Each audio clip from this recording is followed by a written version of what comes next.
एक छोटे से गांव में रामू नाम का किसान रहता था। रामू बहुत मेहनती था और उसकी सबसे बड़ी ताकत उसका लांगल हल था।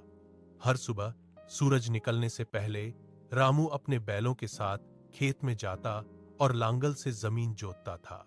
उसके खेत की मिट्टी बहुत उपजाऊ थी, लेकिन उसे उपजाऊ बनाने में रामू की मेहनत और उसके लांगल का बड़ा योगदान था। रामू का बेटा मोहन पढ़ाई करता था। वह अक्सर अपने पिता को खेत में काम करते हुए देखता, लेकिन उसे खेती में ज्यादा रुचि नहीं थी। उसे लगता था कि यह काम बहुत कठिन है। एक दिन उसने अपने पिता से कहा, पिताजी, आप इतना कठिन काम क्यों करते हैं? क्या लांगल चलाना जरूरी है? रामू मुस्कुराया और बोला, बेटा, यही लांगल हमारी जिंदगी चलाता है। अगर हम खेत नहीं जोतेंगे तो अन्न नहीं उगेगा, और अगर अन्न नहीं होगा तो लोग क्या खाएंगे? अगले दिन रामू ने मोहन से कहा, आज तुम मेरे साथ खेत चलो। मोहन अनमने मन से पिता के साथ चला गया।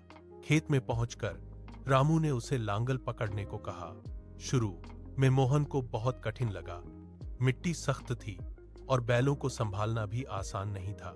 थोड़ी देर बाद मोहन थक गया और बोला, पिताजी, यह काम सच में बहुत कठिन है। रामू ने प्यार से कहा, हाँ बेटा, मेहनत हमेशा कठिन होती है, लेकिन इसी मेहनत से खेत में फसल उगती है और सबका पेट भरता है। कुछ दिनों तक मोहन रोज अपने पिता के साथ खेत जाने लगा। धीरे धीरे उसने लांगल चलाना सीख लिया। जब उसने देखा कि जो खेत उन्होंने जोता था उसी में हरी भरी फसल उगाई है, तो उसे बहुत खुशी हुई। उस दिन मोहन ने अपने पिता से कहा, पिताजी, अब मुझे समझ में आ गया कि लांगल कितना जरूरी है। यह सिर्फ एक औजार नहीं, बल्कि हमारी जिंदगी का सहारा है। रामू ने मुस्कुराकर अपने बेटे के